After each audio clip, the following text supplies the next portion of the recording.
Welcome to the podcast of the Consortium for History of Science, Technology, and Medicine. I'm Matthew Hofarth. Today is March 11th, 2021, and I'm speaking with Audra Wolfe, who is the author of Freedom's Laboratory, The Cold War Struggle for the Soul of Science. Thank you for joining us, Audra. Thanks so much for having me. To start, could you provide us with an overview of the state of science in the United States at the end of World War II? Well, sure. I think in most of my scholarship, including both this book and my first book, Competing with the Soviets, I was really interested in getting at this special relationship that science really had to state power in the early years of the Cold War, especially in the years right after the end of World War II. And, there were a lot of reasons for this, but a lot of it had to do with the role that the Allies saw for science in ending the war. So they tended to credit things like the atomic bomb and radar and the proximity fuse. They looked to those achievements as really the reasons for their success in winning the war. And so they really wanted to make sure that state powers would have access to similar kinds of scientific insights and technological achievements, and if there was another coming World War. In practice, what that meant in the United States was that you had unprecedented support for federal investment in science and technology. A lot of this investment went directly via military agencies or via the Department of Defense. Some of the other funding went through agencies that, even if they weren't officially defense agencies, they were involved in defense considerations. So, for instance, the Atomic Energy Commission funded a vast amount of research in genetics in the 1950s because they were interested in understanding the effects of radiation on inheritance. So, particularly through the 1950s, you saw agencies like the Office of Naval Research or various groups within the Army or the AEC funding just a lot of research both in the academy and in private industry. And then what you see in the late 1950s, particularly after the launch of the Soviet Sputnik, is more federal investment even in basic research, kind of civilian agencies through the National Science Foundation. And then aside from just all the money, the amount of money was just really difficult to wrap your heads around during this time period, particularly during the Apollo years in the 1960s. But this was also a period when scientists in the United States really had unprecedented, probably unequaled power, both their access to power and in some cases as policymakers themselves. Particularly during the Kennedy administration, we had scientists and people with kind of other kinds of technical background at all levels of the administration. So it was really a unique period in American history for the role of science and scientists and their access to power. And how did science become a tool of cultural diplomacy and international relations during the Cold War? The thing to understand about the Cold War was that the United States and the Soviet Union both saw this very much as an ideological war, as a total war, really a contest between capitalism and communism. And so, what this meant was that both countries were really seeing their way of life as something that was under threat, but also as a tool that could be used to attract the allegiances of people all over the world, particularly people in newly decolonizing countries.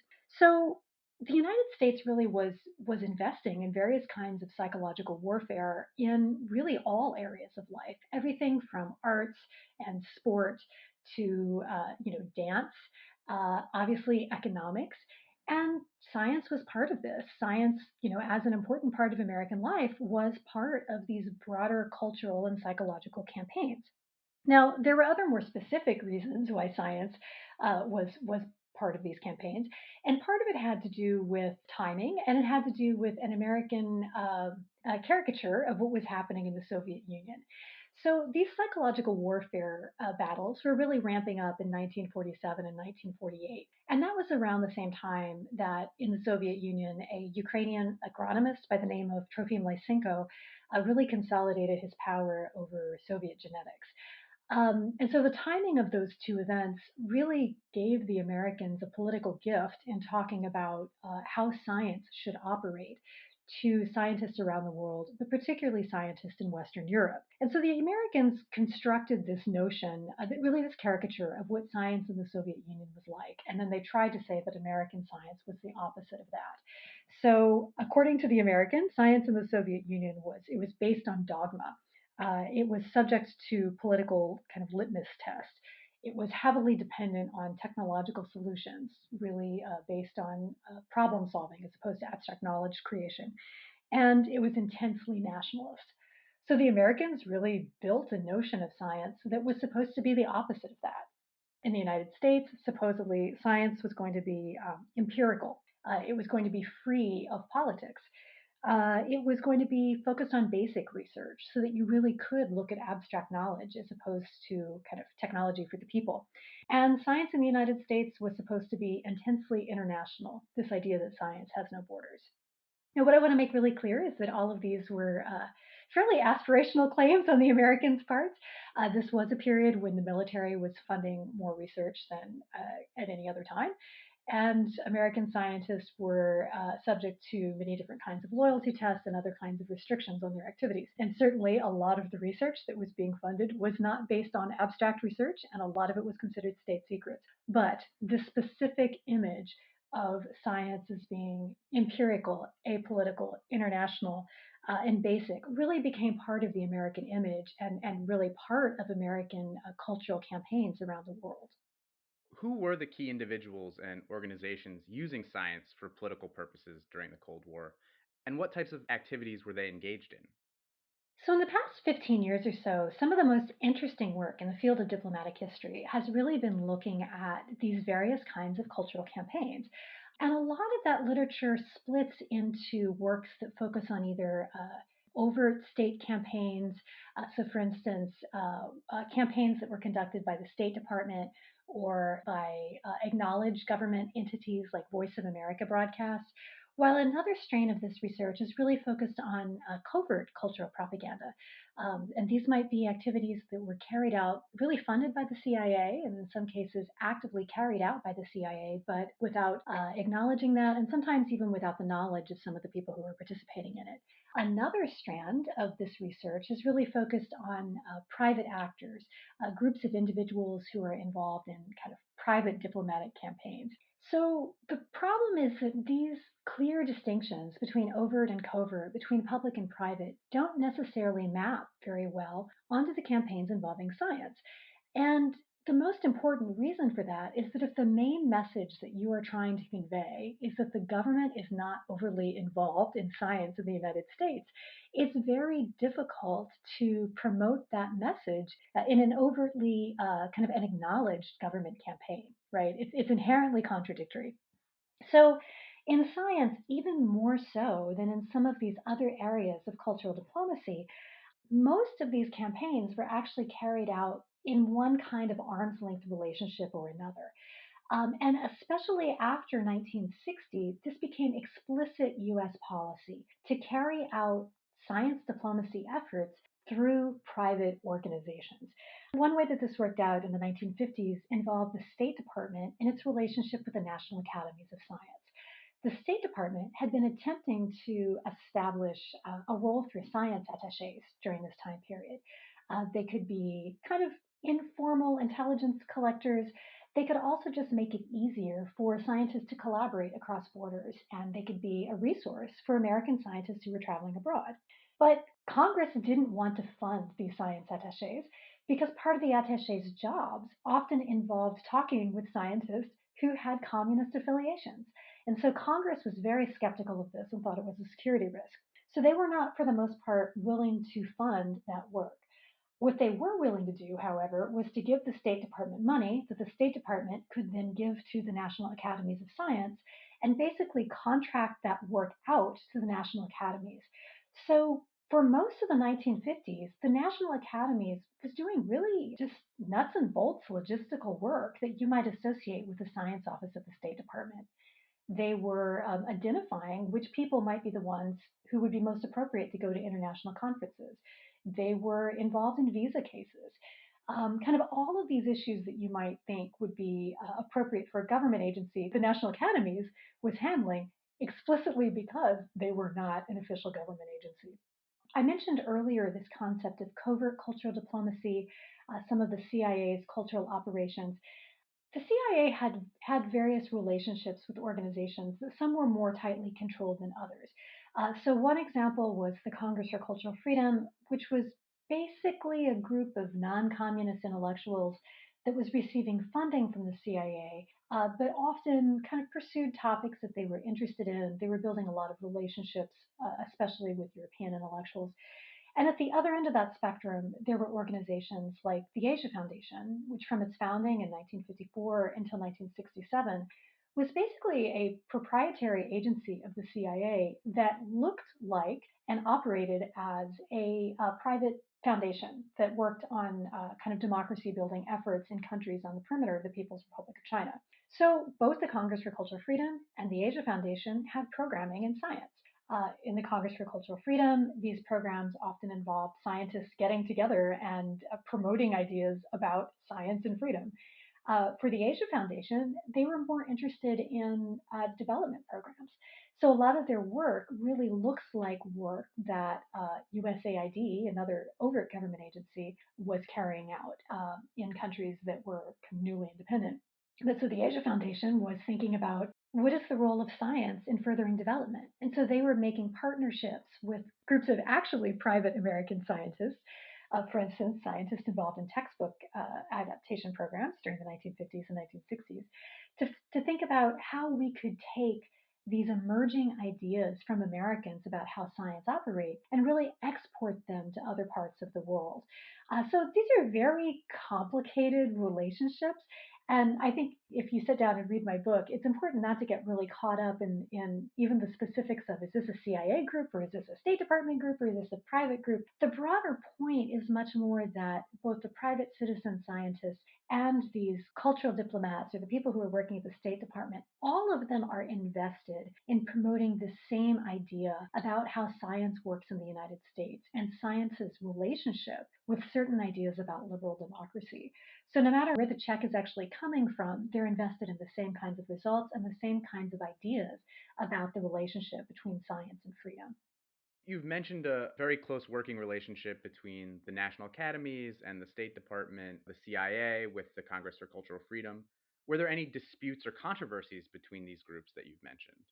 Yes. Well, so it's one thing for all of these different groups to use this language that science has no borders and science has no politics. But of course, some of these are actually political groups. Some of these are federal agencies. And so some of the people saying science has no politics mean it more so than others. And one moment where you can really see this tension playing out is in the late 1950s on the topic of the United States' relationships to countries that it did not recognize. So, in the late 1950s, several communist countries began making more explicit bids to participate in international scientific organizations. So, the People's Republic of China, North Korea, and East Germany in particular wanted to be more active in international scientific organizations. The State Department's policy towards these countries that the United States did not recognize at this time meant that you could not have acknowledged US government representatives really in the same meeting with representatives from these other countries. And so this really became a problem for science, raising the question of does science have to follow the same rules as the rest of government or not? And I think of this as scientific exceptionalism. This question is really scientific exceptionalism. Are the rules governing science different? Should there be an exception for science policy? So, this was particularly a problem for science because the argument that the United States was making was that, science is apolitical in the United States. So, the United States couldn't figure out what to do if they sent their representatives to a meeting where there were also scientists there from China. None of their options were great. They could make a stink about this, by which they would be politicizing science.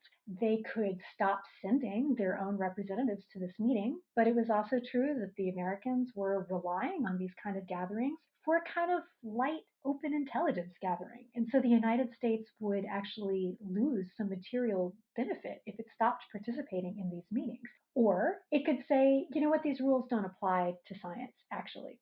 And so there was a quite heated debate in the late 1950s between the scientists at the National Academies of Science and the scientists at the State Department. The scientists at the State Department were saying, look, this is US policy. It doesn't make sense to have policy that doesn't apply across the board.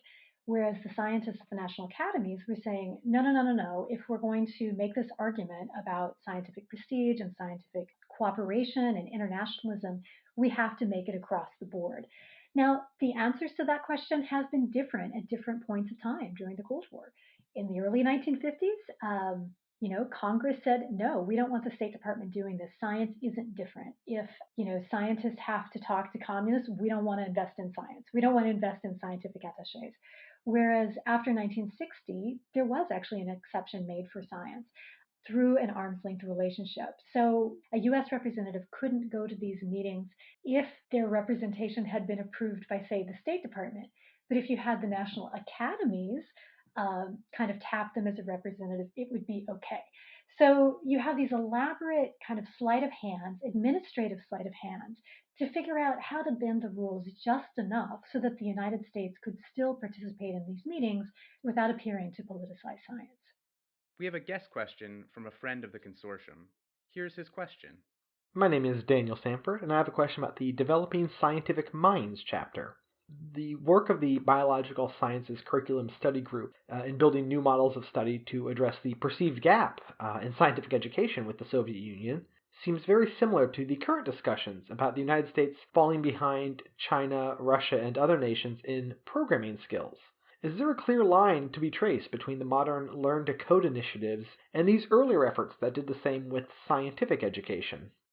So, for readers who haven't read the book, let me give you a little bit of context to help make sense of what this chapter is about. So, Dan's referring to a chapter that involves the Asia Foundation, which is one of these CIA proprietary organizations, and its partnership with a group of American biologists, the Biological Sciences Curriculum Study, who had been working on a textbook reform program. And so, starting in the late 1950s, many different scientific disciplines, mostly scientists at universities, not teachers, became very deeply involved in reimagining what high school science education should look like in the United States. And so they started working on these books first for kids in the United States.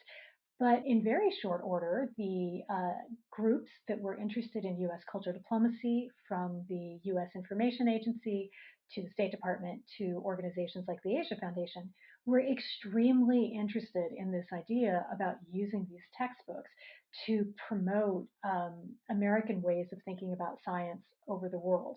Now, what's important to understand about why these science textbooks became so popular and such a live wire issue when they did has to do with Sputnik in 1957. It seemed like the Soviets were winning the space race, and the Americans were trying to figure out why that was the case. Now, you could offer a whole lot of different reasons for why this was the case, but many people, particularly in Congress, decided to fixate on education, particularly high school and elementary education. Now, this doesn't quite make sense as a short-term problem to solving the space race gap, to winning the space race. This is going to take many, many years for a kid who is 15 in 1960 to have the kind of expertise to be working on the space race to get the Americans to the moon. But this was one of the solutions that was pursued at the time, and it's really a testament to just how much anxiety there was about the broader public status of science.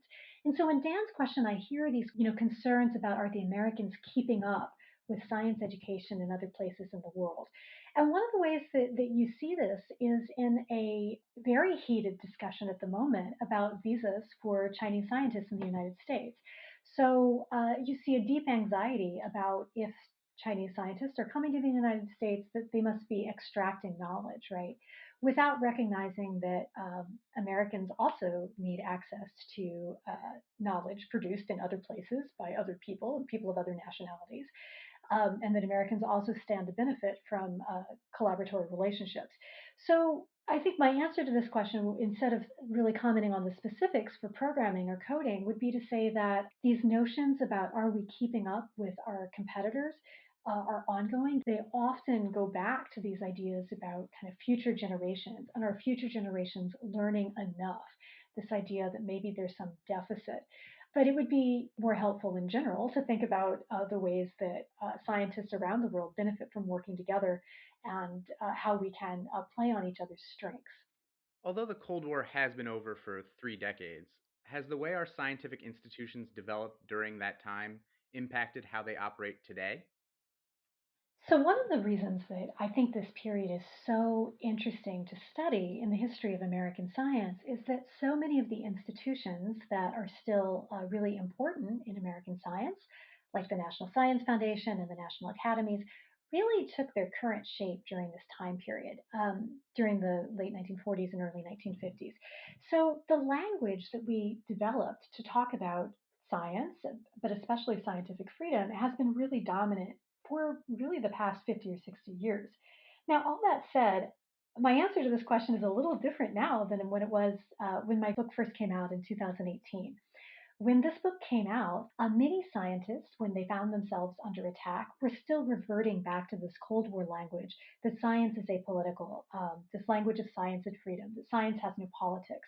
You absolutely saw that language on display in the 2017 March for Science.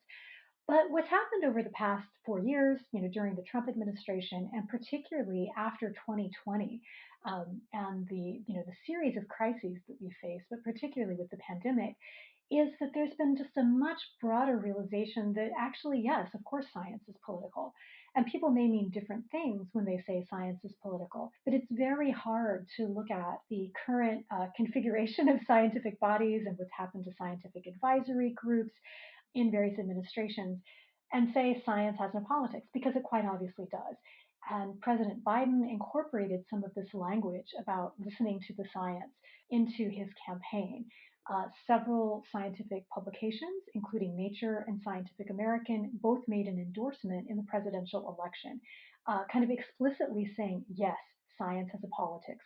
We know this. The question is, what kind of politics do we want science to have? So, in a lot of ways, the crises of the past few years in science has really, I think, led to a reckoning within American scientific institutions, where for the first time in 60 years, we're actually thinking about different ways to talk about the relationship between science and politics, hopefully in ways that are more generative, that can lead to more trust between American scientists and the American people, and hopefully, better futures, not only for Americans, but for people all around the world. Thank you, Audra, for sharing your work and your perspectives with us. My pleasure. Thanks so much for having me on the show. Audra Wolfe's book is Freedom's Laboratory: The Cold War Struggle for the Soul of Science from Johns Hopkins University Press. This has been a podcast from the Consortium for History of Science, Technology, and Medicine. You can find more resources for exploring this topic, other podcasts, video forums, archival spotlights, as well as opportunities to connect with our community of scholars at chstm.org. This podcast is made possible with the generous support of the Pew Charitable Trusts, the Andrew W. Mellon Foundation, and the Rita Allen Foundation.